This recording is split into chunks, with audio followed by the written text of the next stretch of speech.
Oke, selamat bertemu. Salam sejarah, salam jas merah.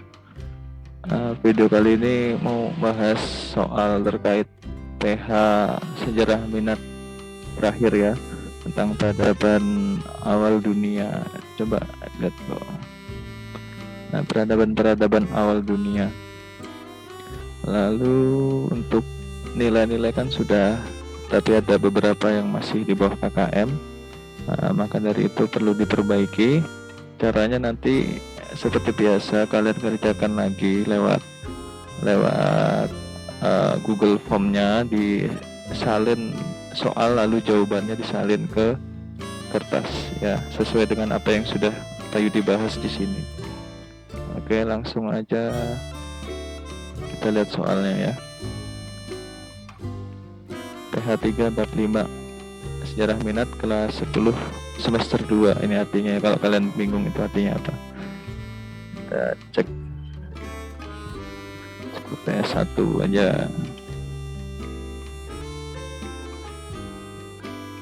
Oke ya, sini Pak Edi nggak ngasih jawaban langsung di sini supaya kalian bisa memperhatikan. Oke. Yang pertama, situs makam Syih Wangti di Xi'an merupakan situs peradaban yang sangat megah. Nah, ini disebabkan karena ada banyak ribuan patung prajurit lengkap dengan pakaian dan senjatanya serta hewan seperti kuda. Secara makna diyakini bahwa makam dengan ribuan patung terakota, jadi patung banyak semacam tentara-tentaranya ya, untuk ditaruh di makam Syih Wangti. Itu tujuannya apa? Tujuannya adalah yang paling atas ini ya, untuk menjaga dan juga pengawalan terhadap kaisar, karena dianggap setelah kehidupan nyata ada kehidupan alam baka atau kehidupan setelah kematian yang harus dilalui oleh manusia. Itu kepercayaan pada waktu itu, sehingga patung-patung tersebut ini dianggap sebagai penjaga dan juga pengawal bagi Syih Wangti untuk mengarungi kehidupan di alam baka. Tuh. Lalu yang berikutnya, peradaban lembah Sungai Indus merupakan peradaban kuno yang hidup sepanjang Sungai Indus dan Sungai Gagar-Hakra. Peradaban kuno yang diduga telah ada sejak 2800 sebelum Masehi hingga 185 sebelum Masehi. Secara geografis ada di Asia Selatan ya. Ini di Asia Selatan. Lalu negara Asia Selatan yang mendapat pengaruh dari peradaban lembah Sungai Indus itu apa kalau sekarang? Kalau kita lihat di peta, ada India pasti ya. India. Satu lagi apa? Satu lagi adalah Pakistan ya. Karena secara geografis lembah Sungai Indus itu pada masanya itu mencakup wilayah di Pakistan dan juga India. Ya, jadi jawabannya yang ini ya, India dan Pakistan. Berikutnya, peradaban Sungai Indus merupakan peradaban kuno yang dianggap memiliki kemajuan dalam bidang teknologi. Nah, ada teknologi di sini. Munculnya peradaban di daerah tersebut dilatar belakangi oleh, untuk soal ini itu sebenarnya soal umum ya. Kenapa sih ada peradaban di sungai atau di lembah sungai? Ya, apa yang melatar belakanginya? Terutama di Sungai Indus ya. Apa yang melatar belakanginya? Kalau misalnya kita lihat dari jawaban-jawaban ini, lebih kepada yang mana ya? Ini yang D ini. Lembah Sungai Indus memiliki wilayah dan sumber daya alam yang dibutuhkan bangsa Dravida. Karena bangsa Dravida ini bangsa yang utama dalam membangun peradaban Sungai Indus. Ya. Kalau yang di sini ada percampuran dengan bangsa Arya, jelas tidak ya. Lalu di sini juga Asia Selatan merupakan wilayah yang dekat dengan peradaban lembah Sungai Indus. Ini hampir menjadi jawaban ya, tetapi ada yang lebih tepat, yaitu yang ini, ada Dravidanya. Oke, lanjut. Masyarakat yang tinggal di lembah Sungai Indus memiliki mata pencaharian di bidang pertanian ya, dengan menanam padi dan gandum. Letaknya dekat dengan air, memudahkan mereka beternak.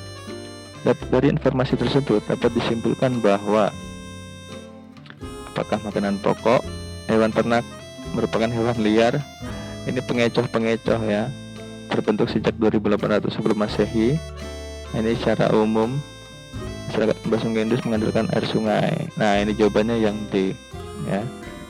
Mengandalkan air sungai karena di sini dikatakan ada pertanian dan dekat dengan air. Ya.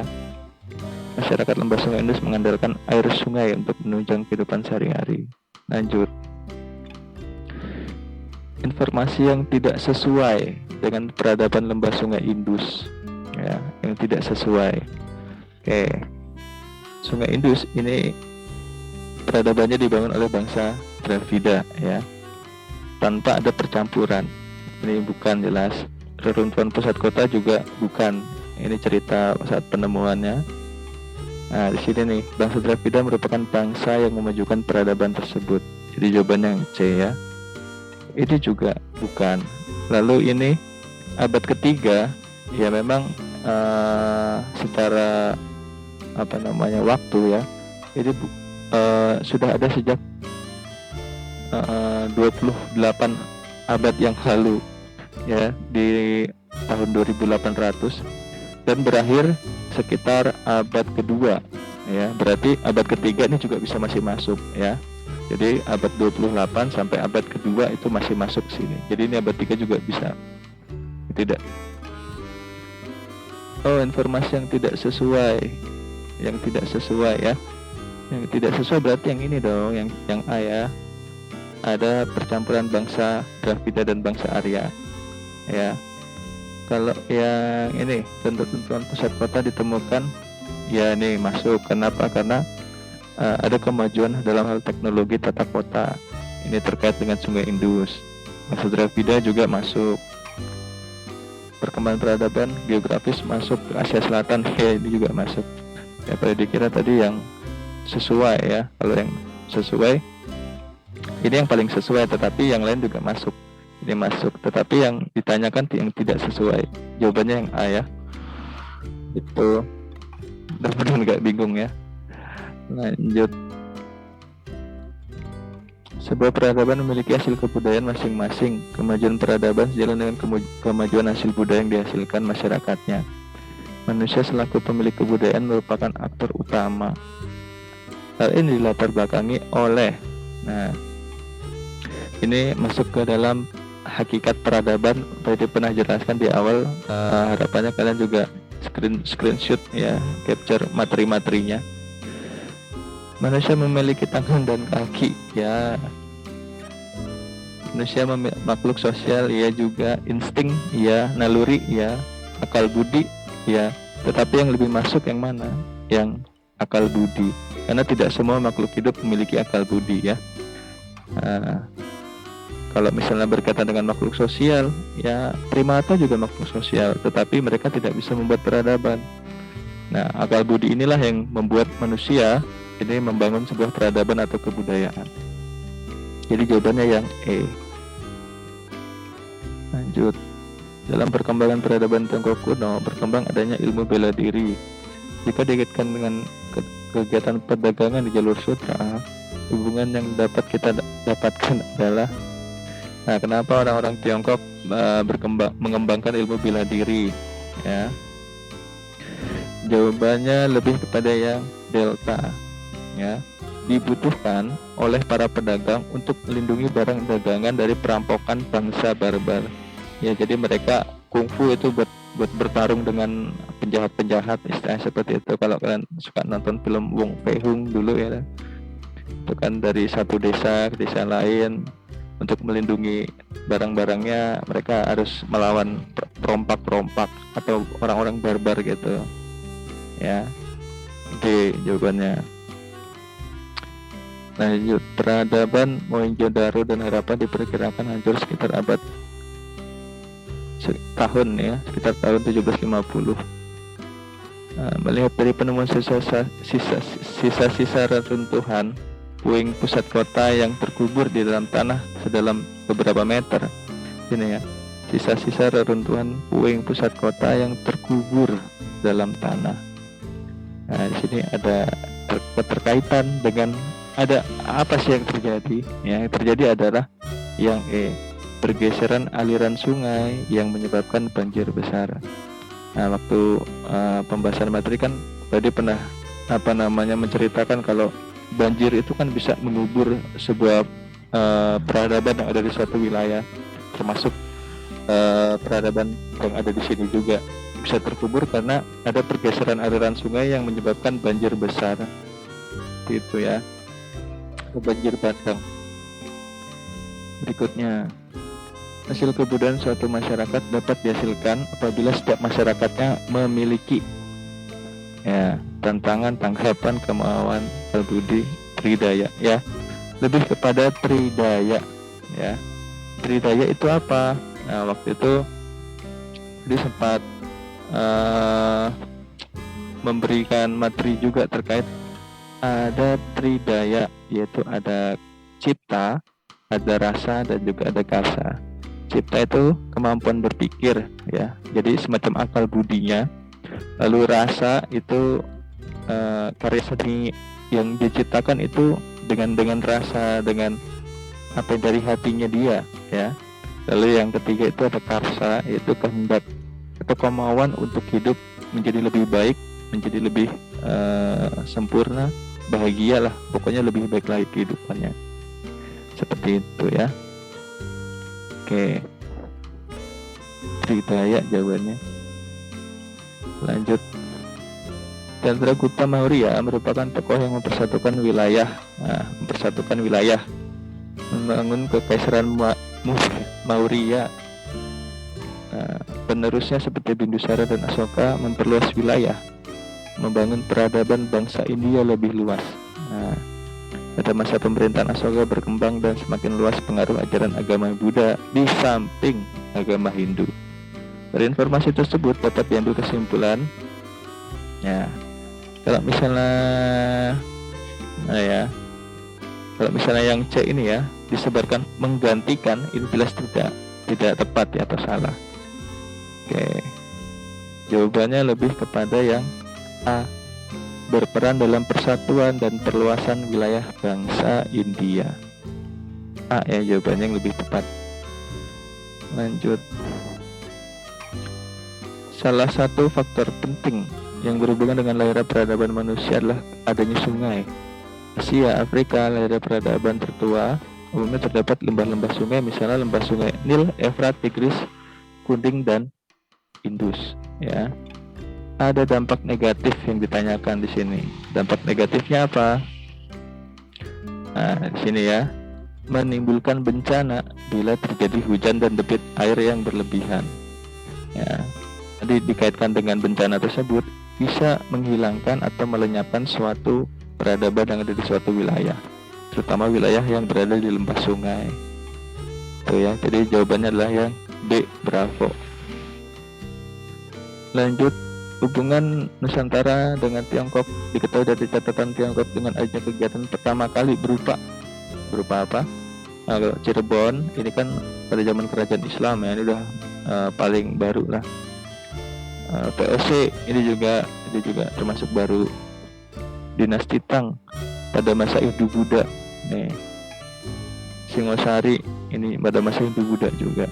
Nah, di sini ya ada dinasti Han yang paling awal juga yang kita pelajari. Pemberian upeti dari masyarakat Jawa Dwipa atau Jawa ataupun Swarna Dwipa atau Sumatera pada masa dinasti Han. Jawabannya yang E, Eko. Lanjut. Salah satu faktor penting yang berhubungan dengan lahirnya peradaban manusia adalah kayaknya itu udah ya. Oh, dampak positif. Ini dampak positifnya. Jadi negatif, yang ini positif ya. Adanya sungai itu apa? Dampak positifnya yang D jelas ya, memberikan sumber daya alam dan air kehidupan yang dibutuhkan oleh makhluk hidup di sekitarnya. Tuh yang delta jelas. Lanjut.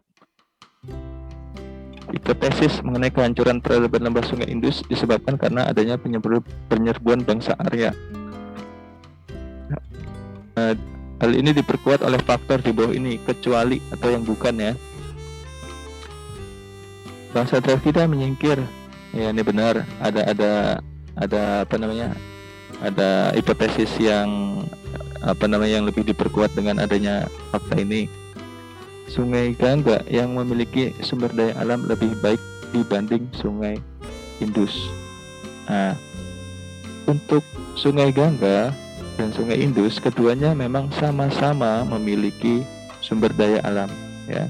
Dan sumber daya alamnya itu juga secara kualitas sama-sama baik, ya, atau sama-sama produktif. Kita coba lihat jawaban yang lain dulu. Adanya puing kota yang hancur menjadi puing akibat peperangan, ya ini jelas ya, karena Mohenjo-daro dan juga ada Harappa itu kan hancur lebur ya. Kedatangan bangsa Arya membedakan peradaban lembah Sungai Indus ke lembah Sungai Gangga, ya ini termasuk. Adanya pembawaan bangsa Dravida dengan bangsa pendatang, itu bangsa Arya, ini juga masuk. Berarti jawabannya yang B.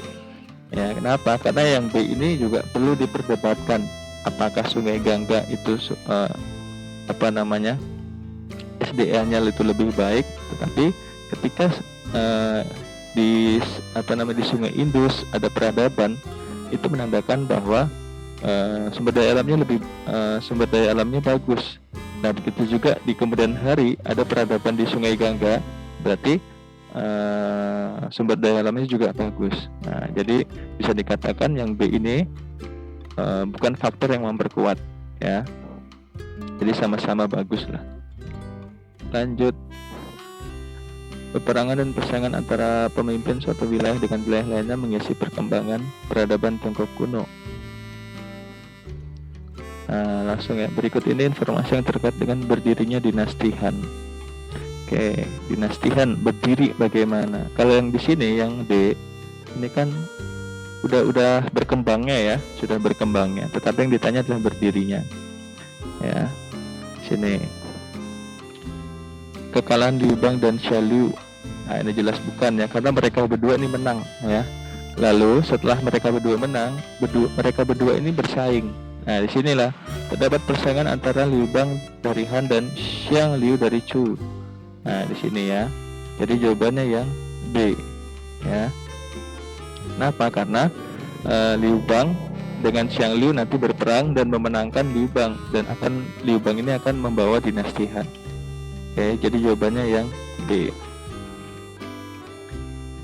Lanjut, menurut Arnold Joseph Toynbee, lahirnya peradaban diuraikan dengan teori challenge and response. Ya,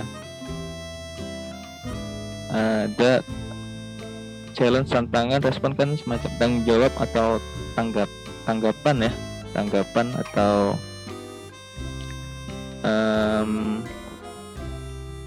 semacam apa yang harus dia lakukan ya. Kita lihat di sini, itu juga ada materinya sebelumnya ya. Challenge itu tantangan ya. Tantangan peradaban itu lahir. Nah, coba lihat di sini ya. Peradaban itu lahir sebagai tantangan manusia yang dengan segenap daya upaya akal menghadapi, menaklukkan dan mengolah alam sebagai tanggapan guna melestarikan kelangsungan hidupnya. Ya. Nah, di sini kita lihat kurang tepat ya, karena di sini kebalik ya. Kita coba. Di sini ada opsi yang lain, tanggapan dan tanggapan. Ya, sini tanggapan manusia dengan segenap daya upaya dan akal mengeksploitasi. Nah, ini jelas bukan ya. Di sini tanggapan manusia segenap menghadapi, melakukan dan mengolah alam sebagai tantangan guna bersaing. Nah, ini juga bukan ya. Bukan untuk bersaing dengan peradaban bangsa lain. Oke. Coba di sini, tanggapan manusia segenap daya upaya dan akal menghadapi, menaklukkan dan mengolah alam sebagai tantangan guna melestarikan kelangsungan hidupnya. Nah, ini kita coba kunci dulu di sini ya. Tadi sini bukan. Nah, yang di sini dengan segenap daya upaya menyerah dan pasrah, jelas bukannya. Nah, jadi jawabannya yang mana tadi? Yang C ya, sini. Meskipun di sini challenge and response ya, tetapi ada makna yang harus masuk ya, bukan challenge di sini tantangannya harus diartikan di awal disamakan seperti ini, bukan ya, tapi maknanya harus masuk. Jawabannya yang C. Lanjut. Ajaran yang bertujuan untuk menciptakan suatu masyarakat makmur. Langsung di sini ya. Yang terpenting adalah hubungan baik antara orang tua dan anak seperti hubungan antara pemerintah dengan rakyat. Ada ajaran Konghucu. Lanjut. Tiongkok kuno sudah memasuki masa aksara ketika adanya dinasti Shang. Ya, dinasti Shang itu yang ada kura-kura, tempurung kura-kura bertuliskan aksara Cina kuno ya. Nah, di sini nih tulisan Tiongkok kuno. Ini sebuah tradisi ya. Artinya apa sih? Ada tradisi tulisan di cangkang kura-kura atau tulang sapi ini? Jawabannya yang D. Terdapat upacara ritual untuk memanjatkan doa atau meminta petunjuk ramalan. Ya, delta jawabannya. Lanjut. Sejak keberadaan dinasti Shang hingga Zhou, kehidupan kenegaraan bersifat feodal. Ya, hal ini berarti bahwa feodal itu lebih kepada raja ini dianggap sebagai dewa dan kemudian sebagai simbol di dalam kenegaraan.